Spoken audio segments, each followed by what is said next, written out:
Katika siku ambazo tumepita tumekuwa na mazungumzo, na mimi nashukuru kwa sababu haya mazungumzo yanaendelea na tutapata suluhu, kwa sababu hakuna jambo gumu ambalo halina suluhu.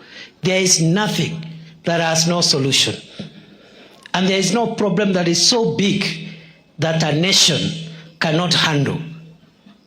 And I want to thank God because we've taken some measures, and we will continue taking more measures to make sure that the people do not incur a lot of pain because of the increase of fuel prices, because of the war that has led to the situation we are in.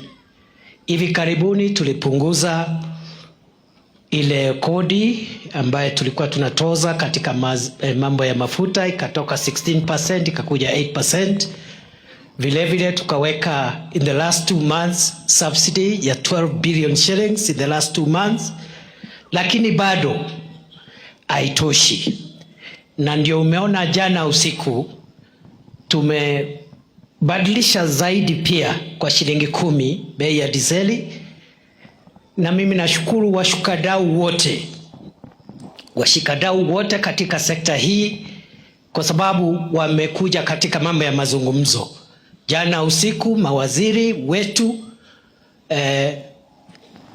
tulikuwa tumewaambia waketi na washikadau, waziri wa kawi, waziri wa uchukuzi, waziri wa hazina ya kitaifa.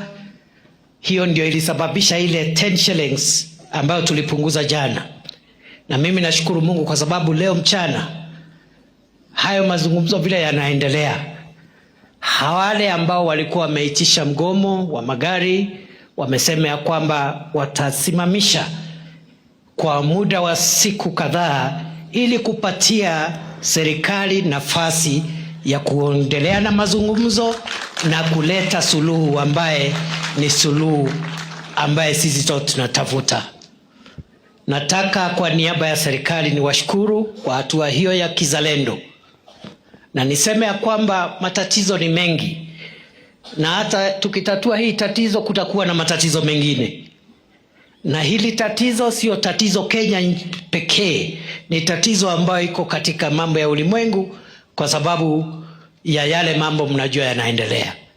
So I want to thank that spirit, those who have called the strike. I want to thank them for calling of the strike and suspending it to allow for negotiations. And I want to say that the government of Kenya is committed to engage the stakeholders and come to a solution so that our country and our economy can continue in the normal way. Nataka tukuwasihi, wakati tuna matatizo ama mazungumzo ama mambo ambayo tunataka serikali itufanyie, naomba tuweke amani.